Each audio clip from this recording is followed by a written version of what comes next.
This Vision Ireland podcast contains chapter markers. If you want to skip the intro or a topic you don't like, you can use chapter markers to do so. Chapter markers are only supported in some podcast apps. Enjoy the show.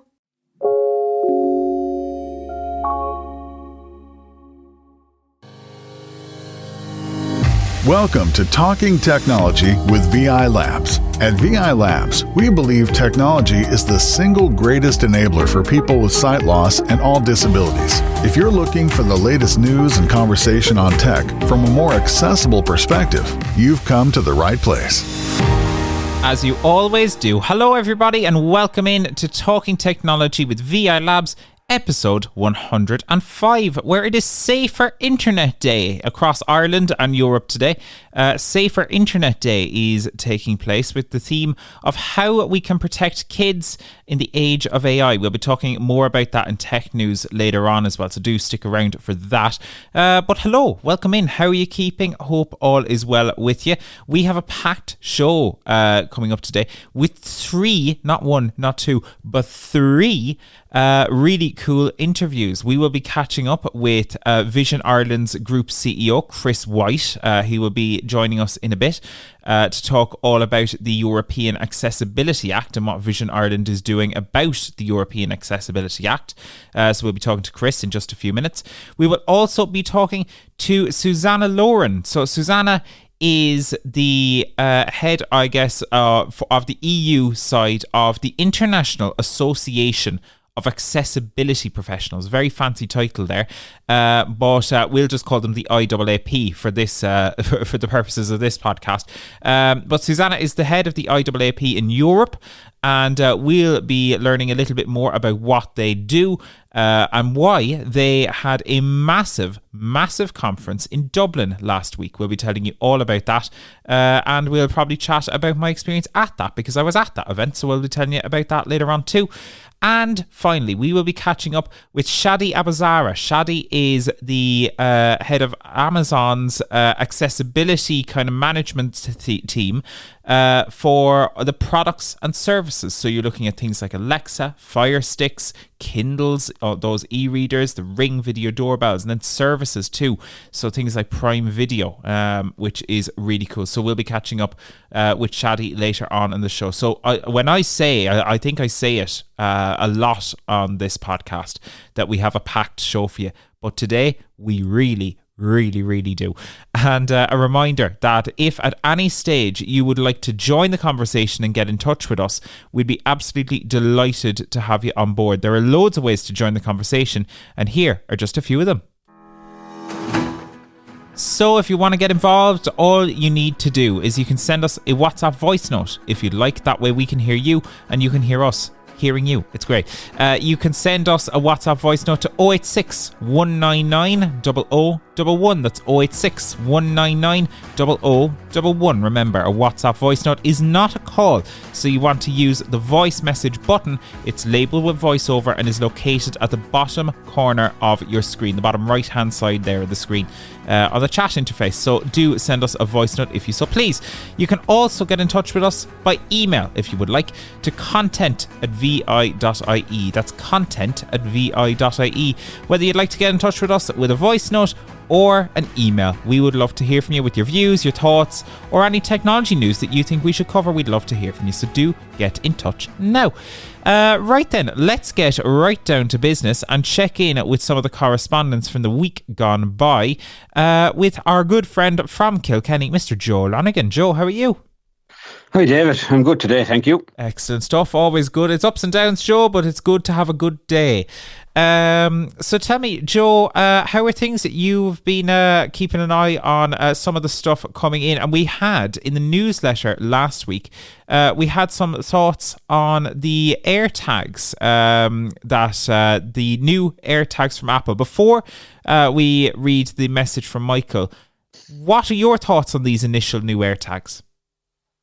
Well, I like the fact that they're have more precision finding available. So they're just easier to find, a little bit louder as well. I actually love AirTags in general because they're actually so easy to set up. You just hold one close to your iPhone, it recognises it. Yeah, and you give it a name, and it's there in the items section of the Find My app. How easy is that? So and then when you're looking for one, you play a sound, and hopefully, if it's inside the house, you will hear it, and you find it, attach it to stuff, and we'll just listen to this message, and we'll respond to it, and I'll give you my opinion on what he has to say. Absolutely. So we've got this message. Daniel, would you be so kind as to read Michael's message? Yeah, absolutely. So Michael wrote into us there, "Hi, thanks for the piece on the new AirTag, David. I'm disappointed that there is no improvement in how the tag can be attached to items. I have used them in the past, but found them difficult to attach to items such as TV, remote controls, etc. Yours sincerely, Michael Griffith." There you go. Yeah. He's not wrong, Joe, is he? Well, there you go. Now, that is what I would have complained about as well if I had to make a complaint about AirTags. A bit like, look, you can get other small items that come with, I suppose, ways and means of sticking them to things or attaching them to things. For example, the flick buttons come with this little adhesive back on it where you can peel off and then you can stick it to something.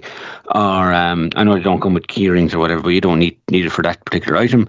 But AirTags don't come with those kind of accessories or attachments, so you have to purchase them. So that's Apple for you. You have to purchase extra items to make it work. I know you could throw it into a bag or into a wallet or whatever, but it's not always the same. So for Michael, you can go on the Apple website and buy accessories, but they can range anything from 15 to 30 euros, and it can become costly. But there is other items on Amazon which make it a lot cheaper. I know people may not like me referring to websites like Amazon, but look, things have to be affordable at the end of the day. So you could buy things for remote holders, and you could buy keyrings for a couple of euros that your AirTag will fit exactly into, really snug and secure. And then you can attach the keyring to your rucksack bag or man bag or whatever you have on your list. Maybe your kids or grandkids Switch, Nintendo Switch. Never good when you lose one of those. Look, there's lots of things you can attach the keyrings to, and there's lots of different solutions out there, whether they be sticky, adhesive, or keyring wise. You will find them on Amazon and other websites, maybe even Temu, but we don't believe in anything too fast fashion or whatever way you like to call it. We like to keep things recyclable as well. But I don't think it's look, it's not nice having to spend massive money after already paying €30 for the item or whatever. That's fair. The exact prices at the moment. I know they do a bundle where you can buy 4 for a certain amount and stuff, but still, if you have to buy accessories for each one of those, it does get expensive. So we do agree with you, Michael. And but our solution is maybe shop around and find items on some different websites that you can get for maybe between €2 and €5. Yeah, I'd love to see the AirTag included within different products. Like, I've got a great little magnifier that I use here. It's one of the Eschenbach ones from Germany. I've said this before. I'd love to have an AirTag included in that, but because it's got a curved handle, there's no logical way to get an AirTag attached to it and still maintain the comfort in the hand. So, like, there are little things like that are unfortunate. The only other thing that I'd add, and this would be the thing that I think was missing from the AirTag, and I touched on this in the article in Tech on Tap last week, is the method of charging. You still can't charge it by doing things like, attaching it to the back of your phone or something like that.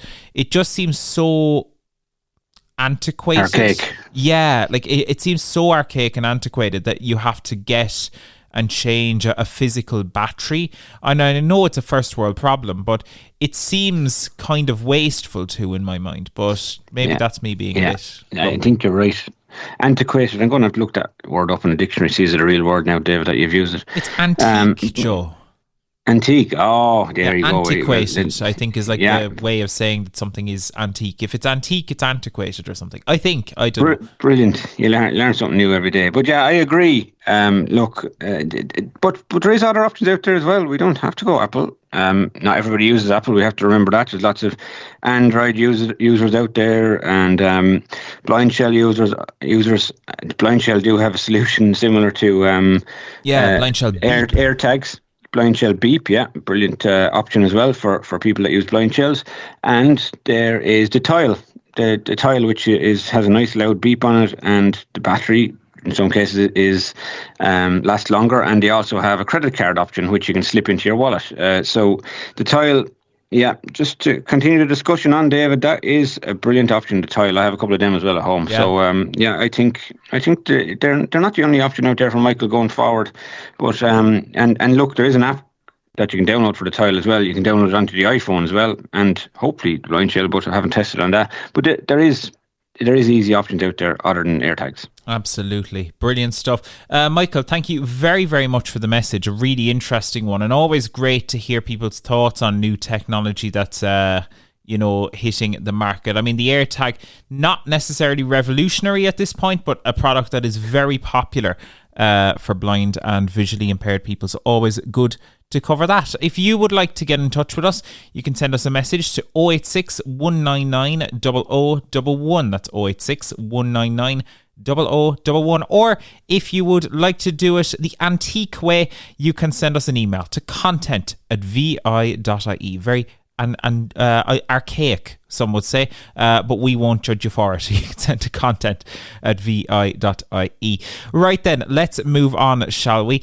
Last week in Vision Ireland's Wayfinding Centre in Dublin, a really cool event took place. This was a conference of the IAAP, specifically the EU wing of the IAAP. They're the International Association of Accessibility Professionals. And basically what they do is it's kind of like a group of those working in accessibility industries, in digital accessibility, assistive technology, and working for companies that are working on tools to make things more accessible, I guess is what they do.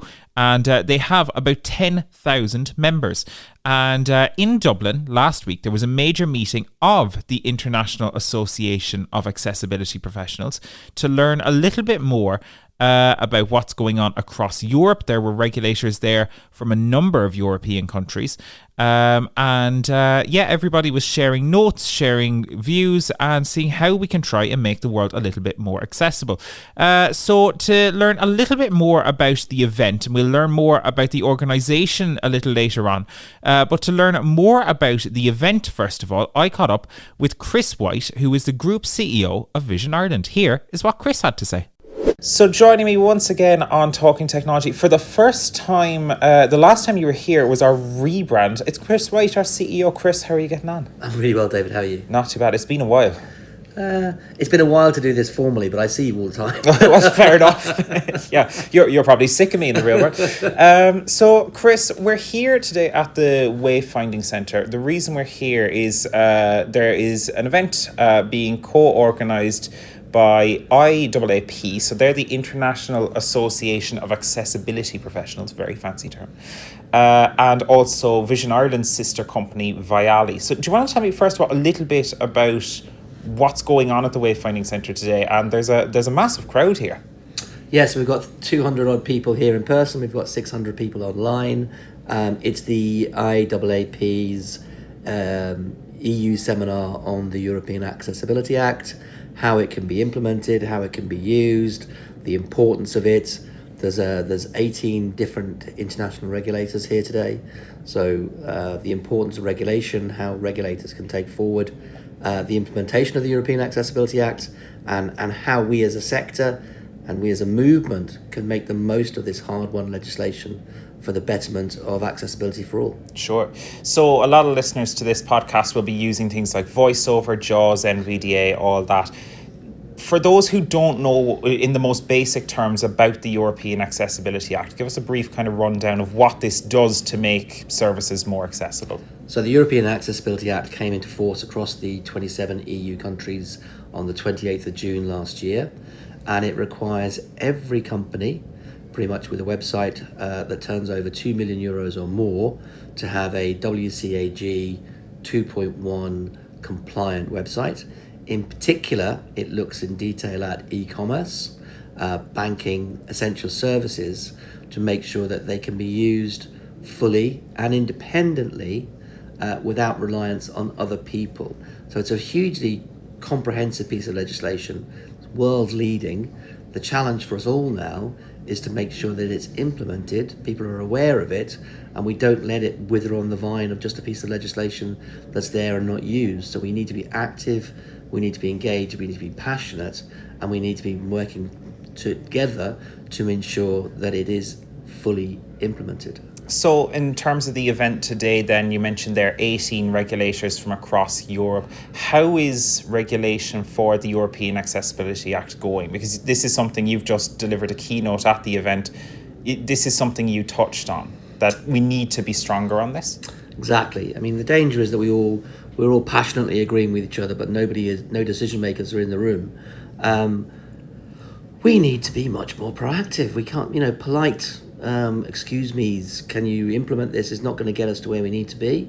Yeah. We need to be much more proactive, slightly more aggressive, and demanding what is now a legislative right. It is not good enough for people to say this website is partially compliant.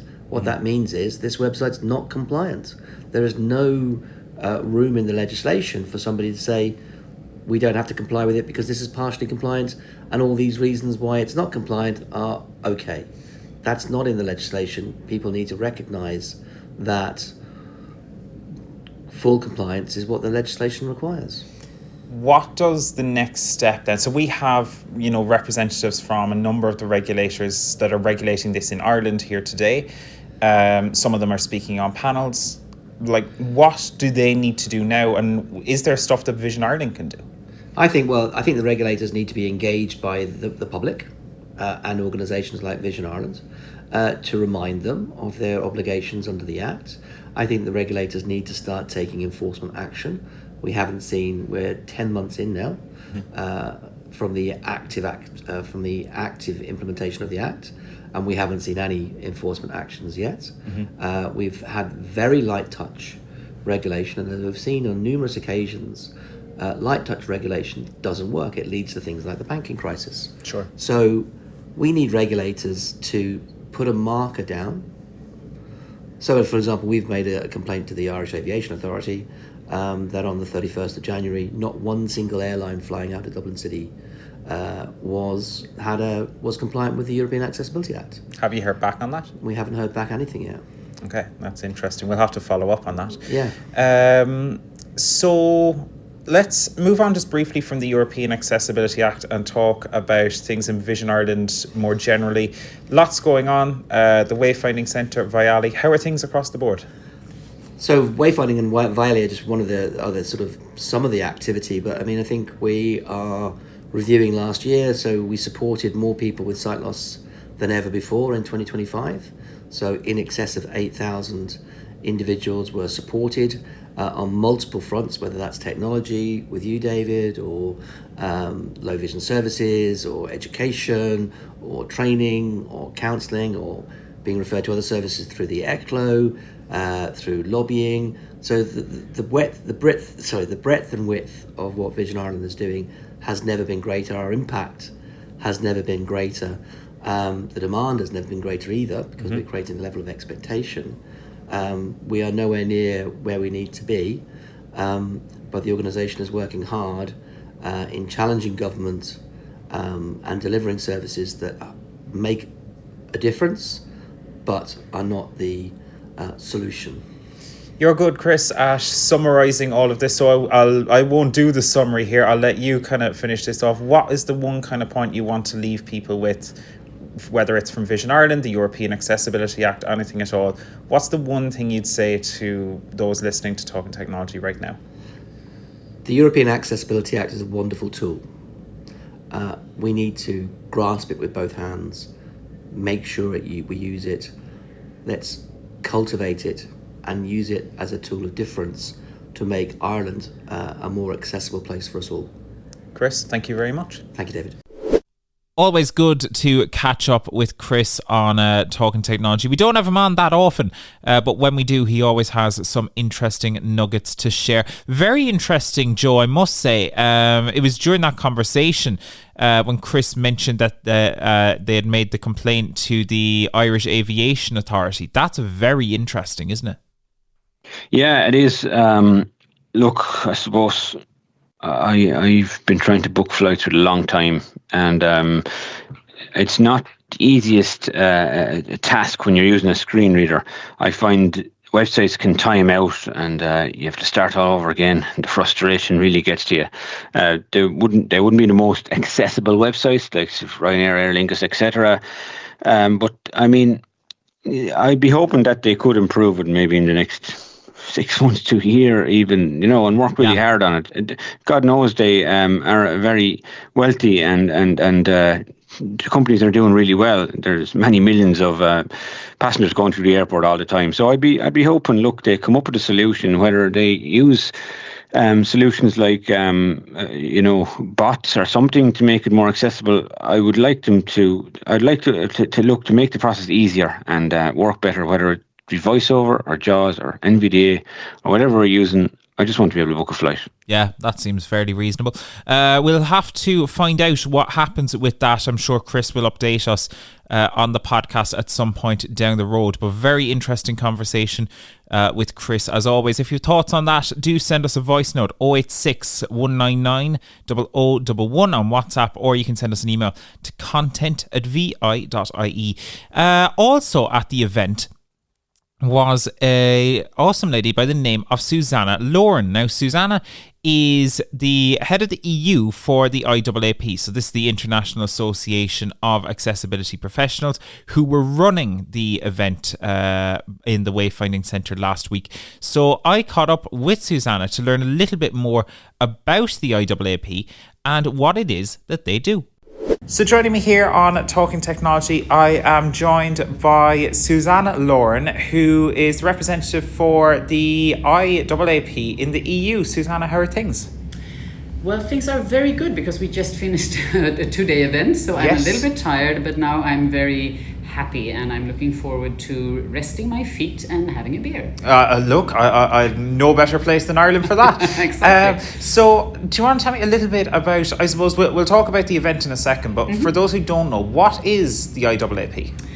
It is the International Association of Accessibility Professionals. So we are a global organization. We have 10,000 members. So we are a member-driven, not-for-profit organizations for people working professionally as accessibility experts, or if they are in a company or organization that is kind of starting their journey to be more accessible, then they can also join. We have a lot of training and professional development, and I think we're most known for the professional certification that we issue that is globally recognized. So people can actually say, I'm an accessibility expert, and another person can believe that you are an accessibility expert, because that's kind of a proof of your knowledge and experience. Which is very important in the space, because it's very easy, as you say, to claim that, I know about accessibility because I use a screen reader, or I do this or that.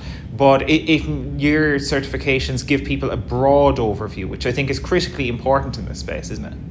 Oh yes, so I think many people start either because they have a friend or something that is in a wheelchair, or a person who is neurodivergent or something like that, and then you kind of you have a starting point for your interest in accessibility. Sure. But it's extremely important to have the holistic view if you are going to support a website owner or an app owner on how they are developing and designing their interfaces. You cannot only talk about deaf users, or not only talk about wheelchair users, or even blind users. I mean, I have a visual impairment myself, but I think we are very well often represented, but many other people, for example, with intellectual disabilities, are less often heard. So I think as a professional, it's important for me. That's why I have a person who stutter on one panel here, and people go, oh my God, that takes a long time.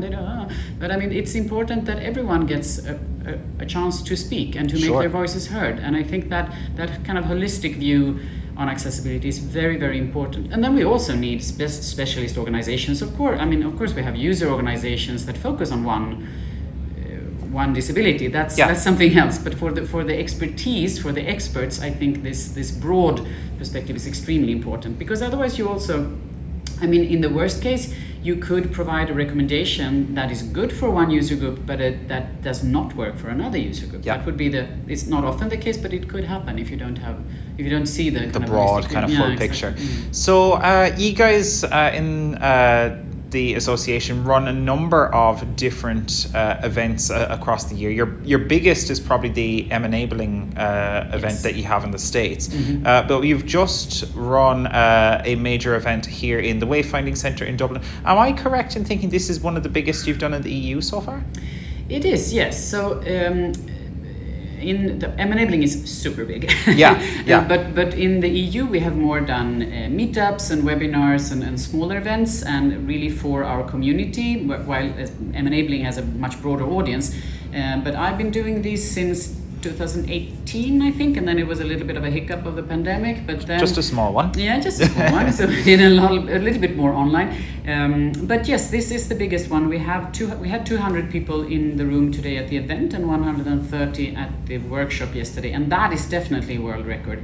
It has a little bit to do with the size of the event or the venue, so we haven't had these big rooms before. I also think it has to do with Ireland. People really want to see Ireland, and not only for the rain, but also for all the nice people. I'm always telling people that you are the nicest people in the world. Thank you very much. Which I think you are. Very good. And how much, I suppose, one other big part of that is the European Accessibility Act as well, which is having a major impact.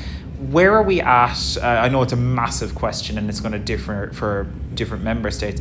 How are things going under the European Accessibility Act? Are we still moving in the right direction? Are things moving fast enough? Where are we at with that? I think personally, I'm not only doing IAAP stuff, I'm also a consultant, and I lead a research institution. That's my day job, and one of my biggest clients is the European Commission, and I also work for the Parliament and the Council and several of the member states. So I'm deeply involved in the legal space, and sure. I would say we are in a quite good place, but I can understand that if you look at it kind of from the outside or from the end user perspective, you think, oh my God, we're not moving anywhere. It's going a bit slow, yeah.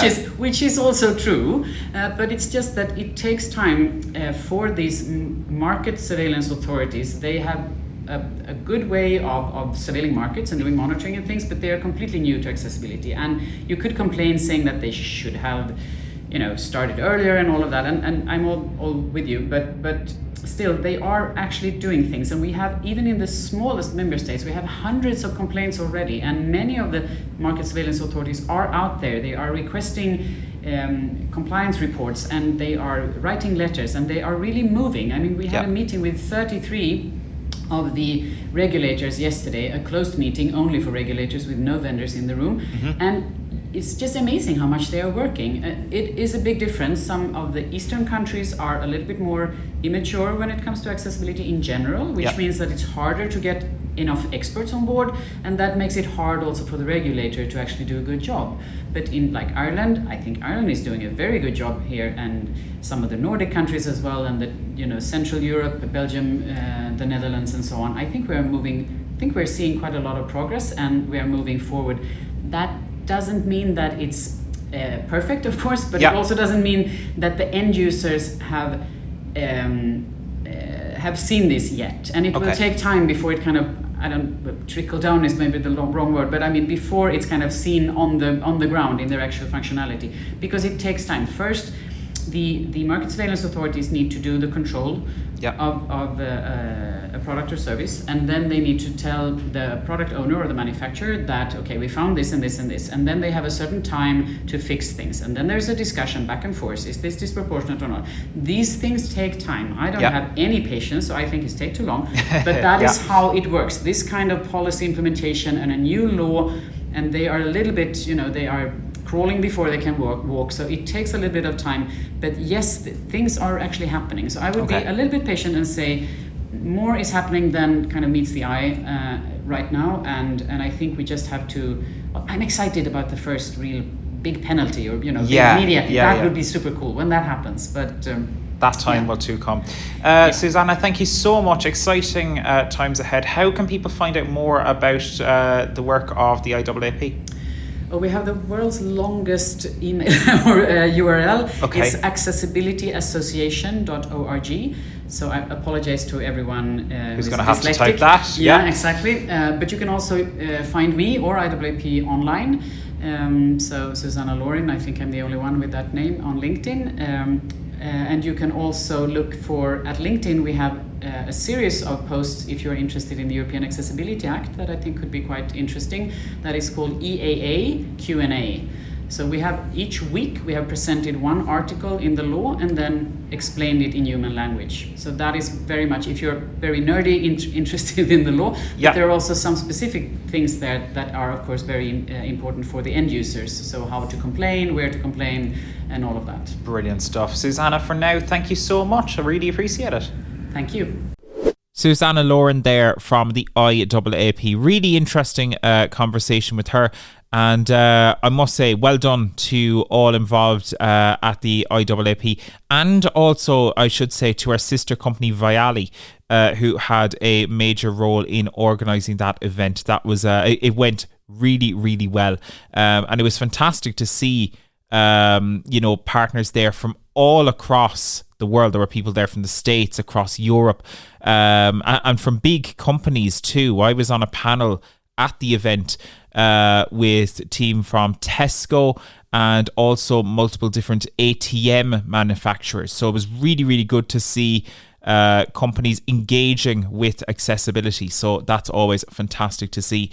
So well done to Susanna, her team, all the team over at Vially for organising that event. Really, really cool.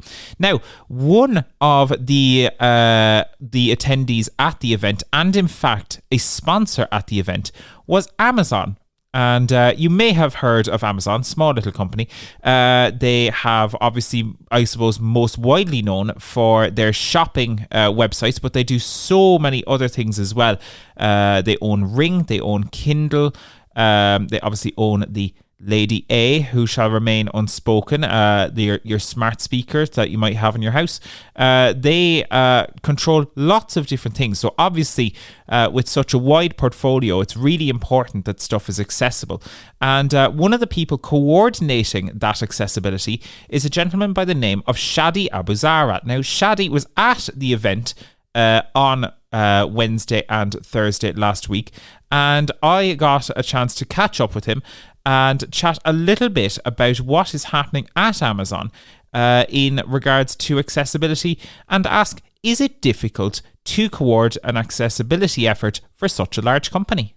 So I'm joined now on Talking Technology by Shadi Abou-Zahra, who is, do you know what, I'm going to let you tell me what your role is. So what's your role, Shadi? I'm Principal Accessibility Standards and Policy Manager at Amazon. Now, that is a mouthful. So, Shadi, I suppose, look, Amazon obviously does a huge variety of things. Obviously, their shopping website most known, but they're also responsible for Alexa, Kindle, Ring video doorbells, Ring alarms. You know, you mentioned their self-driving car company, Zoox, I think it's called, isn't it? So much that Amazon does.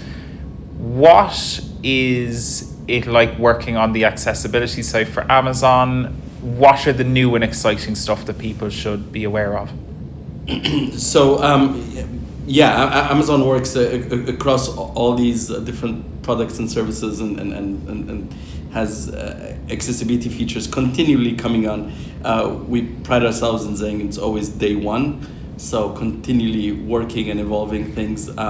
Some of the latest releases are things like a feature called Dialogue Boost, which uses AI to extract the spoken, the speech basically from an audio track and remix it together at a level that makes it more clear, easier to hear the spoken dialogue at different levels. Now, this started out in Prime Video, where it's pre-processed on the cloud or available in the different levels. But now it's also available on Fire TV devices in order for it to be available on basically anything that goes through the streaming device. So it could be watching other streaming services or any kind of other media to make that available on the device itself, this feature.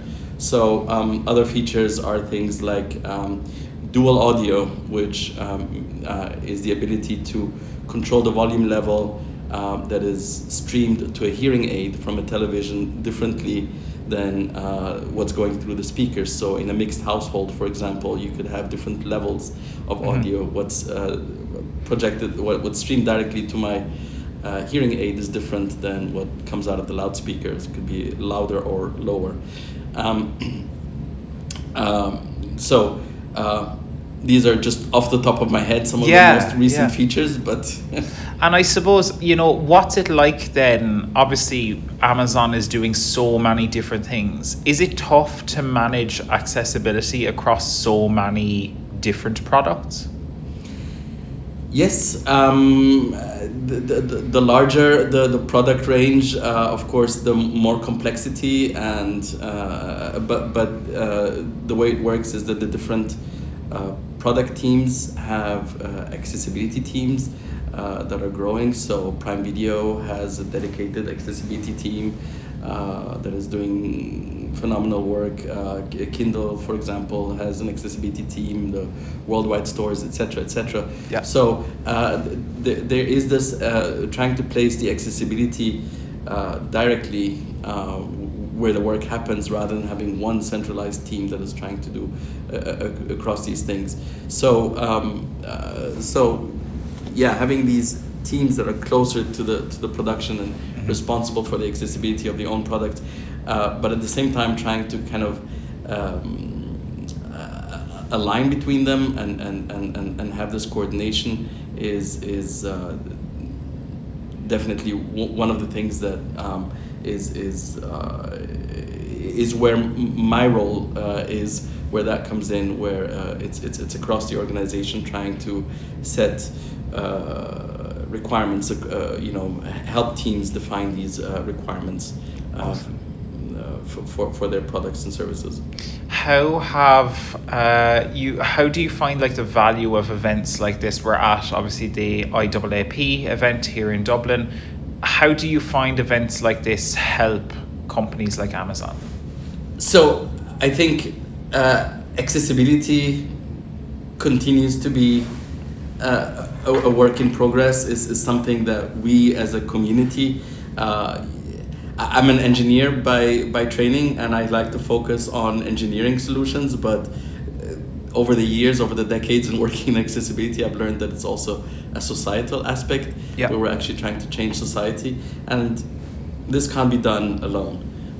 This needs us as a community working together, the different stakeholders, the industry that is implementing accessibility, but also the consultancies, the end users for whom that is actually there, public bodies and regulators. So academia and research, all of this, we all need to get together in order to create this change. That's maybe a more philosophical answer, but basically events like these bring the community together, help us understand each other and work on new things together. Awesome stuff. Is it your first time in Ireland, or are you? No, but I haven't been back for a while, and it's great to be back in Dublin, even though it's very rainy this. Fair enough. Time. Yeah, it is fairly rainy at the moment. What's your impression been of the accessibility of Dublin? Just where are you based? Normally, if I may ask. I'm based in Vienna, in Austria. Okay. Where we have excellent public transportation, but I must say, I haven't been back to Dublin for a couple of years, and I just subjectively, I'm seeing quite a jump. Okay. I'm enjoying the public transport. I came in by bus this morning, but also yesterday coming in by taxis. I feel there's a lot of wheelchair accessible taxis. Yeah. Maybe more than there was in previous years. I don't have exact numbers. Again, this is just subjective. Yeah, I think we're pretty much leading the EU on that, which is pretty cool. To be fair. So it just feels like getting around. Of course, as we have a lot in European cities, old buildings and things that are difficult to make more accessible. but definitely, I think that's what it's about in accessibility generally, is seeing the progress, seeing the move towards accessibility. And coming from an international perspective, what was your impression on the Wayfinding Centre? Oh, I love the Wayfinding Centre. I've never seen something of this size. I've seen in individual rehabilitation centers, maybe, individual pieces like, a car or half a bus or something, but seeing like entire aircrafts and trains and buses and crosswalks and all this, it's really a fantastic place, and it was fun to sit in an airplane. Actually, you could even go all the way up to the cockpit. Yes, indeed. Well, Shadi, thank you so much for chatting to us on Talking Technology. Keep up the great work at Amazon, and delighted to have you at the event, so thank you. Thank you so much.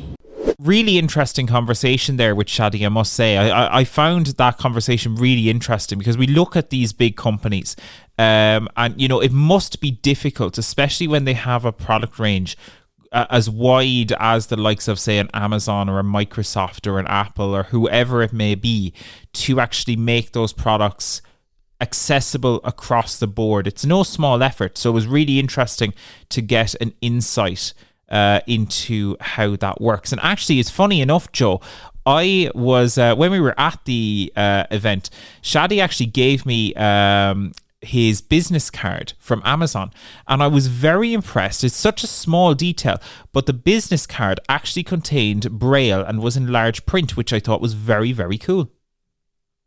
Oh, that's fantastic, David. It's a small touch, but it's actually a massive touch when you think about it.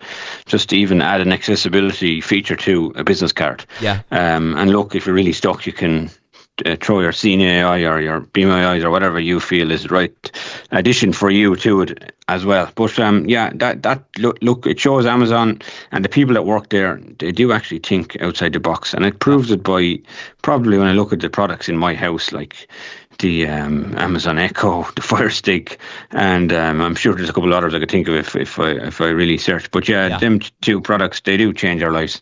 Absolutely. I was actually talking to Shadi about this after, and he was saying that on their internal purchasing thing, so when they are purchasing stuff for themselves as employees, they have the option when ordering the business cards to just tick a box to get it in Braille or large print, which I thought was really cool. I wonder, do they call their internal shopping platform Amazon? I wonder, do Amazon employees shop on Amazon internally? But yeah, there you go. Really cool that you have the option to select Braille and large print there, isn't it? That's really cool. Very, very cool indeed.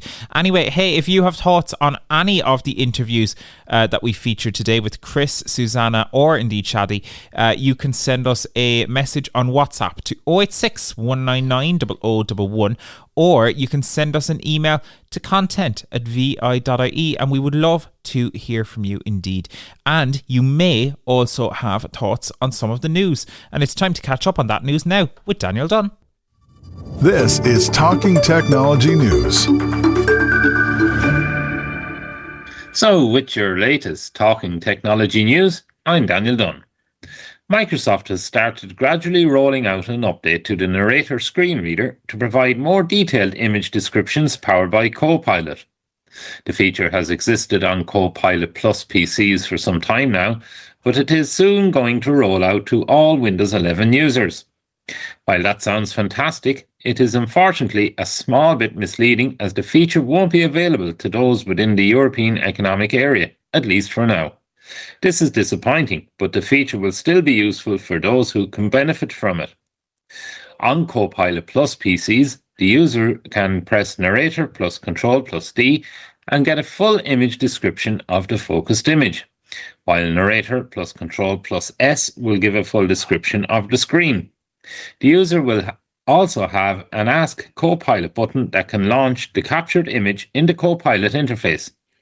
On standard Windows 11 laptops, the Narrator plus Control plus D keystroke or the Narrator plus Control plus S keystroke will automatically launch the Copilot interface with either the image or screenshots ready to upload. Features like this have existed within commercial screen readers and as part of NVDA add-ons for some time now, but this is an exciting step forward for users of the free screen readers on the Windows side.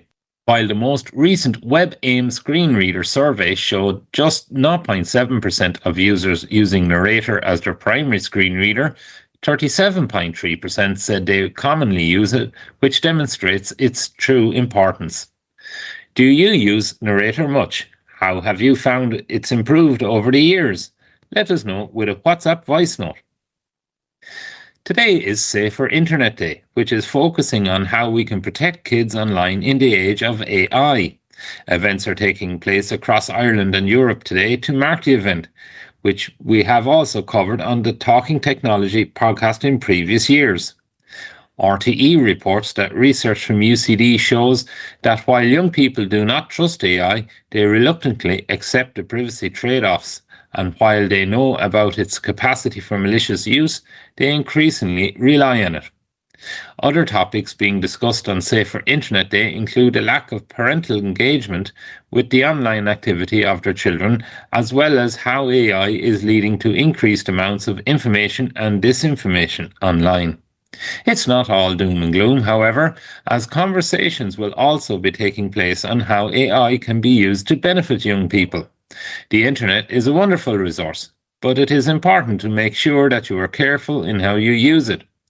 Keep an eye out on the Vision Ireland website for another round of our Scams and Frauds online course on March 10th. Or if you'd like, you can also try the course in your own time on our Vision Academy platform. We are testing the course for a limited time, so check it out now. And finally, for now, from the 1st of March 2026, paper-based free travel passes will no longer be accepted on Irish public transport. Instead, you will need to use a public services card. The public services card can be used to tap on a bus or tap on and off the Luas. It works much in the same way as a Leap card, except you don't get charged. If you don't have a public services card already or it is expired, you can apply for one through the My Welfare platform. Keep in mind that this does require the uploading of an image, and sometimes some visual impairments seem to result in the system rejecting these images. You can also get a public services card through your local PSC centre. The National Transport Authority said to continue using free travel after March 2026, make sure your PSC is valid and up to date. Something definitely worth keeping in mind. And that's it for now. But a reminder that we have lots of courses available on our Vision Academy platform and available through Microsoft Teams. We'll tell you about some of the upcoming courses in just a second. But for now, it's back to you, David. Why, thank you, Mr. Daniel. Some really, really interesting stuff there. That whole free travel pass, that's a big change for people, isn't it?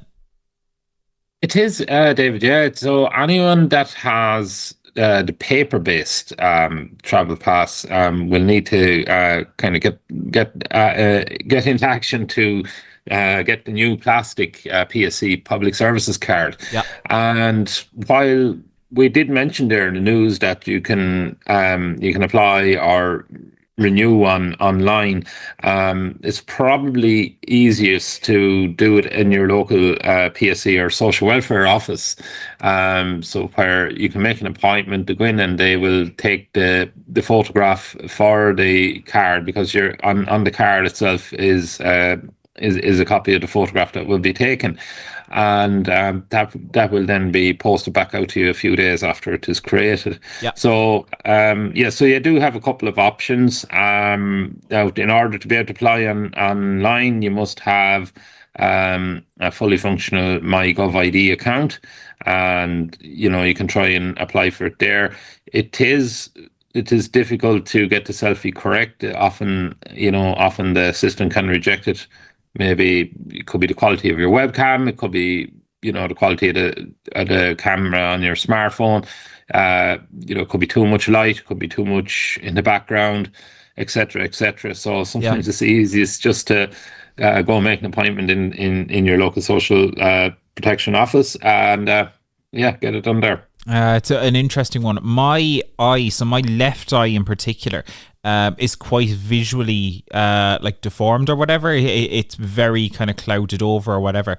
So when I try and take a photo, it's like, we need a clear image of your eyes, and I'm like, you have one, just accept it, please. Yeah. So I must say I'm sickened now. I need to renew my pass soon. But I'm not looking forward to the process, unfortunately. But it's one of these things, has to be done March the 1st. If you're using that service, the paper-based ones, you need to change over to a public services card. So just keep that in mind. Right, Daniel, we have lots of upcoming courses here in Vision Ireland. Do you want to go through some of the ones that we have upcoming?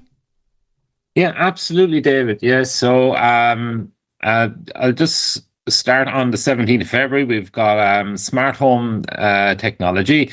So that is going to take place, and it'll go through smart kitchen equipment, helping making life a little bit more independent around the house. Then on the 19th of February, we've got Apple accessibility. So if anyone, it's aimed at anyone who's kind of just starting out on an iPhone or iPad, just to go through the different accessibility features that Apple include, that some people might find useful. So that's yet taking place on the 19th of February. Connecting with other users on WhatsApp, that's on the 24th of February. So that's designed for people who want to maybe get more into WhatsApp, getting using it to stay connected with family, friends, and support networks. So that's on the 24th of February. Scanners and scanning apps, 26th of February. So that's another one that's on offer. So that, all the different apps and things out there for scanning printed materials like books, letters, product labels, etc. So, yep, that's on the 26th of February. Contracted Braille, if you want to brush up on your skills, Contracted Braille, we've that on the 27th of February. A new round of touch typing. This is a 6-session part. So if you want to learn or brush up on your skills of touch typing for beginners, that takes place on the 2nd of March. Get more from Siri and Google Assistant, going through the commands, how you can get more from your smartphone or smart assistant. That takes place on the 3rd of March. As always, we have our technology clubs. They are regionally based, so you can find out more about our technology clubs. Just look on our website, vi.ie, news and events, upcoming events, so you can find out those there. So just, I suppose, theme as it is Safer Internet Day, we do have the Scams and Frauds course that's coming up on the 10th of March. So just to keep that date in your diary if you're interested in learning how to stay safe on the internet. How to get enrolled on all these courses, if you drop an email to training@vi.ie expressing your interest in one or more of those webinars or courses that I've spoke about, you can do that. And again, if you want to review them all, just go to our website, vi.ie, news and events and upcoming events, and the whole list of them are there. And that's regularly updated. So do keep an eye on our upcoming webinars, courses, talks that are all listed there. How about that, David? That was very impressive, Daniel. I've broken out in a sweat. That was amazing. Fantastic stuff. Yeah, absolutely. Training at vi.ie if you want to sign up for one of those. Or you can check out, if you'd like to do some of them on demand, you can try out the Vision Academy platform. We've a few courses up there already, namely a brand new version of the Scams and Frauds course. So if you'd like to give that a test drive, go over, check it out. You need your MyVI account. Just sign in there or create a new one, and you can go to the Vision Academy training tile. So there you go. Exciting stuff. Now, before we wrap up this very serious episode of Talking Technology, keep in mind we have spoken to the CEO of Vision Ireland. We have spoken to the head of the EU for the IAAP and a major leader on the accessibility team at Amazon. We now need to talk about chaos involving some rodents, Daniel. There are some rodents causing problems in the UK. Yeah, that's right, David. Look, I suppose it's nice to wrap up the Talking Technology episode on kind of a quirky story. So this kind of came across our feeds there earlier in the week. I'm kind of, woo, this is interesting and kind of quirky and funny as well. Yeah. In the UK, an internet provider who was going through a bit of tough financial times had their bailout cancelled because upon inspection of its fibre optic cables, it had found rats have chewed through them, believe it or not. That's crazy. And the reason for it is, in our push to be more environmentally sustainable, we kind of put back on the use of plastics where possible. So the plastic covering around the optical cables had been made from a biodegradable material using soy or corn based materials. And with the twitchy, ever inquisitive nose of the rodent, they thought this was a nice tasting chewable. So that's what happened there. So the company that there were £300 million sterling in debt, despite only having 25,000 paying subscribers. And unfortunately, they were to be bailed out, and that their infrastructure now is not virtually worthless. So it's a quirky story, an unusual one. And I see the caption under this is, "They need to hire cats for security." How about that? Yeah, there you go. There's definitely some really funny jokes you can make there, but we will let people share their experiences. Some awful stuff there with technology. Sometimes it's the weirdest. I feel sorry for the 25,000 customers. Their internet is, basically their wires gone. were riddled. They were having an awful time of it. But what a story! What a wild story. But there you have it. Weird things we discuss on this here podcast, but that's why you subscribe. Thank you so much for listening to us, and that brings us to the end of this episode of Talking Technology. Hope you enjoyed the show. If you did, why not consider giving it a thumbs up if you're on YouTube, or rate it if you're on any of the other podcast apps. That really does make a difference. So thank you so much to anyone who has done that before or is open to doing so now. But for now, thank you so much for listening. We will be back in 2 weeks' time with another episode of Talking Technology, and we'll see you then. Thanks for listening to the Talking Technology podcast with VI Labs. If you'd like to support our show, please visit vi.ie/donate. Talking Technology is proudly sponsored by IA Labs, the market leader in digital accessibility services. IA Labs, digital inclusion, your legal obligation.